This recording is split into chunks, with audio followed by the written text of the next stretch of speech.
سحر کې پنهره اوبس کل دا مونږ ته فایده را کوي کنا نقصان را کوي نو ګوري په سحر کې چې څوک هم پنهره باندې اوبس کی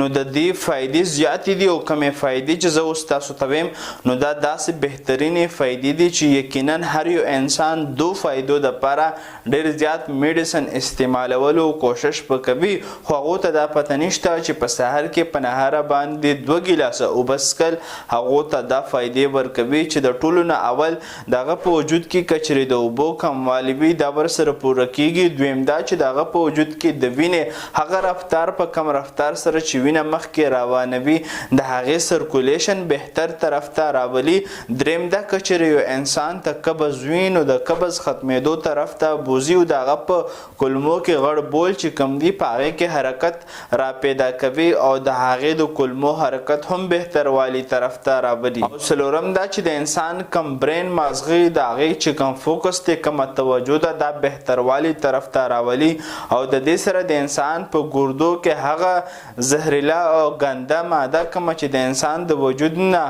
جوړیږي او بیا د ورکوټې بول په لاره باندې بهر ته خارجیږي نو د اوبو څکلو سره هغه هم د انسان د وجود نه بهر ته ځي او د دې سره د انسان په وجود کې چې کم میټابولیزم دی یعنې کومه دننه طرف نه صفایي ده دا ورسره هم کیږي کچری تاسو په سحر کې پنهره باندې اوبس کې نو دا ورکوټي عمل چې تاسو کوي صرف 2 ګیلاسه یا 1 ګیلاس په سحر کې پنهره سکې نو دا فائدې تاسو ته درکوي نور کچری تاسو ته سوالي مونږ ته په کمنټ کې وایي او آیا تاسو به د نن نه بعد په سحر کې پنهره اوبس کې او کنه کچری خالص علاج تاسو ته پکار وي نو مونږ نه په واتس اپ باندې آرډر کولی شي او کدا معلومات تاسو ته بهتر او ښه لګېدلې وي نو د خپلو ملګرو سره شیر کولی شي